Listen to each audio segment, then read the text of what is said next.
actualidad, espectáculos, negocios, deportes, todo en TV Radio Miami, la nueva televisión.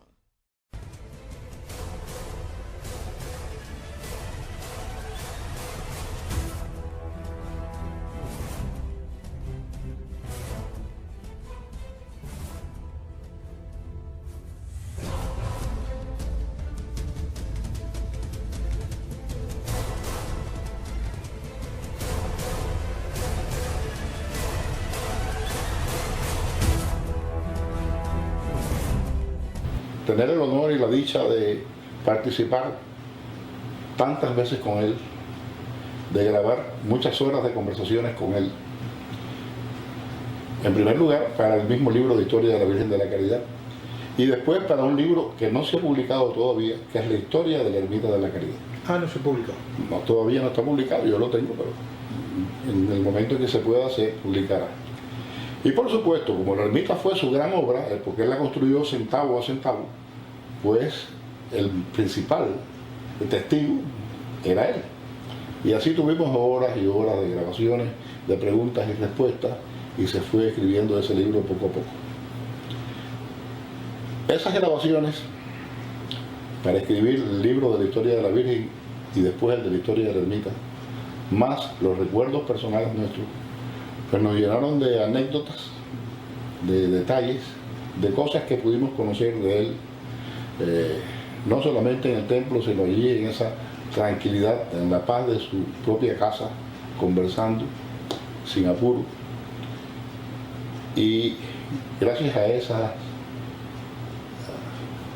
ese conocimiento es que pude escribir este libro. Claro, si te hablo de este libro, que es la biografía de él, la que titulé Monseñor Agustín Román, Guía Espiritual de los Cubanos, te hablo de un libro que no es mi obra. Para escribir este libro entrevisté, por supuesto, al arzobispo Tomás Huesqui, al arzobispo Favalora. Le escribí al arzobispo de Temuco en Chile, Monseñor Bernardino Piñera, que a los 97 años, con una claridad mental increíble, me envió 3 trabajos que escribió para este libro y que aparecen en las páginas de este libro. Por supuesto, el obispo Monseñor Felipe Esteves, a quien Román conoció desde niño en Cuba y a quien después apoyó cuando entró en el seminario y siguió su carrera siempre, ahora obispo de San Agustín de la Florida. Muchos sacerdotes, el padre José Luis Menéndez, el actual rector de la ermita, el padre Juan Rubén, a quien yo conocía desde Cuba, y no sé decirte cuántos sacerdotes más respondieron a este llamado. Por supuesto, el diácono Manolo Pérez, que fue su secretario por muchísimos años, el padre Oscar Castañeda fue rector de la ermita también durante 10 años, con Monseñor Román al lado, y también aportó muchísimas páginas del libro. Pero aparte de eso, te digo, Agustín, que aquí se utilizaron no sé cuántos cientos de artículos escritos sobre Monseñor Román. No sé cuántas homilías y artículos escritos por Monseñor Román. Además, trabajos que aparecieron durante años y años, sí, claro, y años de él en la prensa. Testimonios de sus familiares, sobre todo de su hermana Iraida Román, que vive en Miami, y que trabajaba con él. Bueno, no es que trabajara con él, trabajaba en la casa donde vivía Monseñor Román. Pues yo qué hice, pues coger todo esto, tomar mis recuerdos, tomar mis grabaciones y escribir un libro.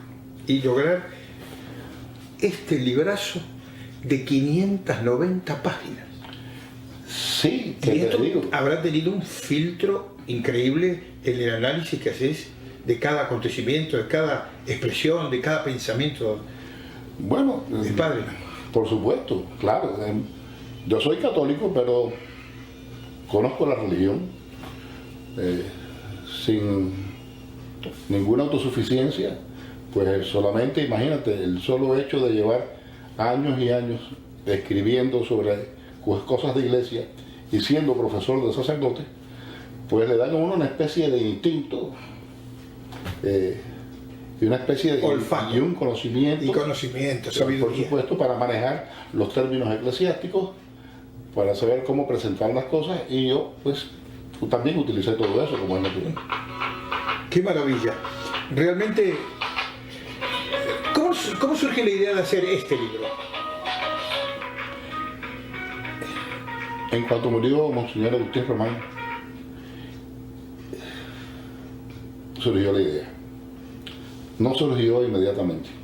Surgió cuando yo asimilé la idea de que Monseñor Román había muerto. Porque hay personas que tú aprecias tanto, que quieres tanto, que cuando mueren te cuesta mucho trabajo aceptar que ya no está.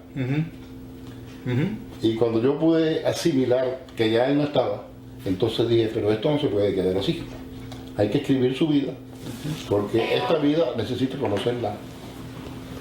La gente necesita conocer los que viven en Los Miami. del más allá, porque los que estábamos aquí en Miami sabíamos de la obra continua de Monseñor, ¿no? Sí, claro, pero el detalle. el detalle y de una forma particularidad. global, porque si vas a preguntarle a la gente, cada uno conoce una anécdota, algo bueno que le pasó, una palabra cariñosa de Monseñor, una buena acción. Una acción, sí. Pero yo les doy una panorámica con este libro, ¿no?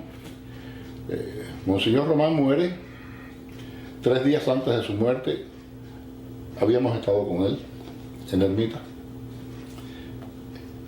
Él fue a decir unas palabras delante del monumento del padre Félix Varela. Él fue el primer padre de la patria cubana y era también un sacerdote. Entonces nos pide al doctor Rafael Avislaimán y a mí que vayamos junto con él, cada uno con un cirio, y nos paramos allí delante del estatua de Varela y él habló. En ese momento pues yo estaba arreglando su archivo personal sobre la Virgen de la Caridad y los documentos del padre Félix Varela. Y había ciertas dudas que yo tenía, quería solventarlas con él. Y entonces, cuando termina todo aquello, mi esposa y yo conversamos con él, ¿cuándo puedo venir a verlo? Dice, llámame el miércoles a las 9 de la noche. Ya yo sabía que él estaba muy malito. Lo sabía desde principios de ese año. Él estaba ya muy mal. Y el médico le dijo que en cualquier momento se iba. A partir de ese momento, el mismo padre Juan Rumen, después un día en la ermita me dijo, trabajó como nunca había trabajado en su vida. Era como si él quisiera... Dejar todo terminado. Sí. Aprovechar Todo. ese pequeño lapso de tiempo que le quedaba para hacer el mayor bien posible con ese tiempo. Tal vez sea por eso que me citó para que lo llamara a las 9 de la noche. Cuando lo llamé ese día a las 9 de la noche, nadie contestó el teléfono. Era la primera vez que él no contestaba el teléfono y eran las 9 de la noche. Él había muerto 15 minutos antes. Murió a las 8:45, según el reporte médico. Iba a dar unas clases. Cuando sube a su automóvil, enciende el automóvil, Y quedó ahí. cae sobre el timón y el ruido que hace el claxon, al parecer, alerta a los sacerdotes cercanos a él, que residían allí también en esa casa próxima a la ermita, y salen, lo ven, lo llevan rápidamente al hospital Mercy, él todavía vivo, y unos minutos después él muere. Bueno, pues yo colgué el teléfono después de dar mucho timbre y unos minutos después me entra una llamada por teléfono. Alguien que me decía, Monseñor Román murió. Digo, no puede ser. Yo lo vi el domingo. Claro. El domingo estaba bien. Me pidió que lo llamara esta noche a las 9. Seguramente se demoró. Me dice, mira, están dando la noticia de que murió. Pero yo colgué el teléfono y no No lo podía acepté creer. la noticia. No podía Pero ser. después Tú de habías eso, estado- mucha gente que sabía la amistad que nos unía a él y a mí me empezó a llamar. Me decían, Monseñor Román murió. Bueno, pues ya la noticia que ella me armó, hasta que ya fue indiscutible que Monseñor había muerto.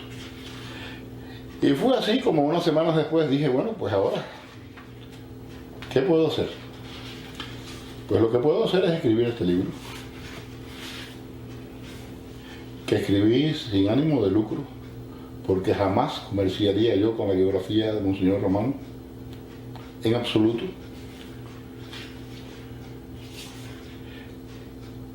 Yo no tengo grandes recursos financieros, bueno, no tengo recursos financieros, no voy a decir ni grandes ni pequeños, sencillamente no los tengo. Y yo no podía imprimir una obra de este tipo.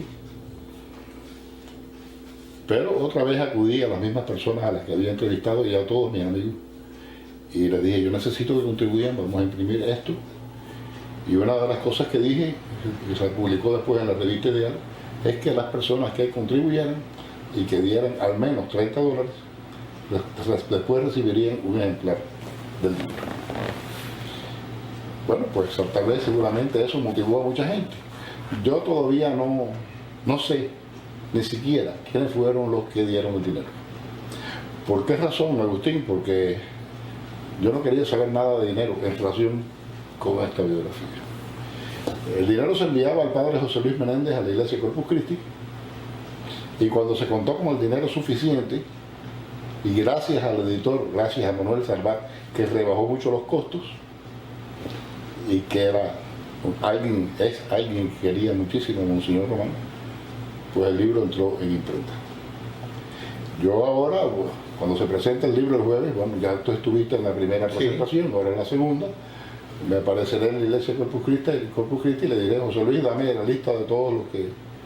Y a cada uno, bueno, le pondré un sobre su libro y se lo enviaré. ¡Qué maravilla! Es así. ¡Qué maravilla! El dinero que se recaude como producto de la venta a otras personas que no lo pagaron antes, pues será entregado también al padre José Luis Menéndez, con la idea de que cuando el arzobispo decida abrir o dar comienzo a la causa de canonización, estas son cosas caras, bastante caras, pues por lo menos, si no será una ayuda extraordinaria, pero es una ayuda. ¿Cuántos años tenía Monseñor? 83, ¿no? 83 años. El 11 de abril del 2012. Sí. Falleció. Y nació el 5 de mayo de 1928 en San Antonio de los Baños. ¿Cómo fue su vida en Cuba?